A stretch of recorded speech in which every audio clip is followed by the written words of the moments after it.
Indian navy को अपने aircraft carriers के लिए फाइटर जेट्स चाहिए और इसके लिए इंडिया ने टेंडर निकाल रखा है जिसमें यूएस के FA-18 super hornet fighter jet ने पार्टिसिपेट कर रखा है।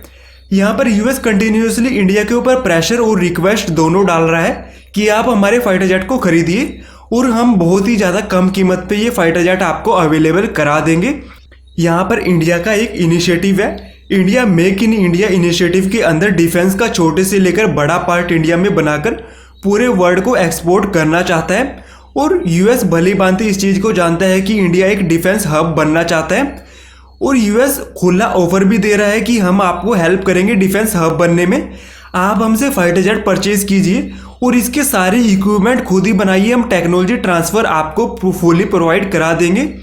और जो हमारे और एलाइज हैं, आप इस सुपर हॉर्नेट के पार्ट्स उनको भी दीजिए और वहाँ से भी पैसा कमाइए और आने वाले 10 साल के अंदर आप 3 बिलियन से भी ज़्यादा पैसा सिर्फ इस एयरक्राफ्ट के पार्ट्स को बेचकर ही कमा सकते हो।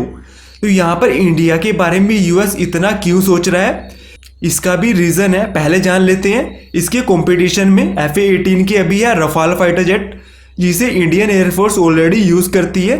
ये कंपटीशन वाइज दोनों ही सेम कैटेगरी के फाइटर जेट है, सिर्फ 19-20 का दोनों में ही फर्क है। यहाँ पर इंडिया को FA-18 फाइटर जेट बेचने के पीछे यूएस का अपना ही रीज़न है, ये बिल्कुल भी रीज़न नहीं है कि पैसे कमाने हैं, ये तो खैर एक रीज़न है ही।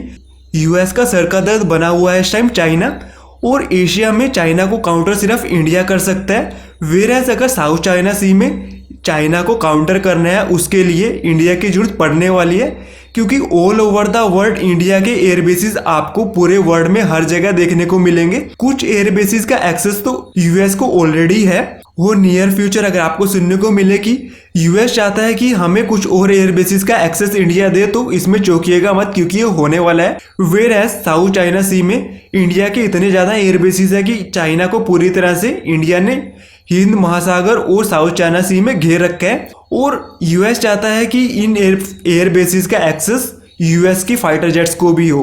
वेयरएज़ यहाँ पर अगर एक्सेस मिल भी गया तो उसके बाद भी फाइटर जेट्स की ओवरहोलिंग से लेकर मेंटेनेंस तक ये सारा नहीं हो पाएगा जब तक यूएस की मशीन्स इंडिया के पास नहीं होगी, यूएस के इक्विपमेंट इंडिया के पास नहीं होंगे।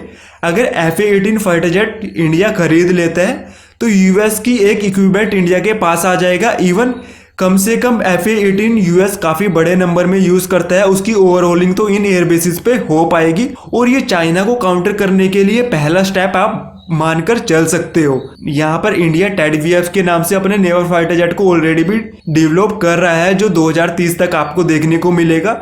यूएस को ऑलरेडी इसका भी पता है और यूएस चाहता है कि हम आपकी इसमें भी मदद कर सकते हैं और करेंगे, और आने वाले टाइम में हम आपको एक डिफेंस एक्सपोर्टर के रूप में देखना चाहते हैं, तो हमारे साथ आगे बढ़िए आप। पर आप इस चीज़ को भी बिल्कुल भी मत भूलिए, जैसे यूएस अभी इंडिया का साथ दे रहा है और अपने साथ मिलाने की कोशिश कर रहा है, एक टाइम पे वह पाकिस्तान का भी ऐसा ही अलाई था और जब पाकिस्तान को F-16 फाइटर जेट की ज़रूरत थी, पाकिस्तान ने पेमेंट भी कर दी थी, उसके बाद पाकिस्तान की डिलीवरी रोक दी गई और उन्हें बोल दिया गया कि फाइटर जेट्स तो हम आपको नहीं देंगे, पर इसके बदले अगर आपको गंदम और या और कोई सब्जी वगैरह खरीदनी हो तो उन पैसों की आप वो ले सकते हो।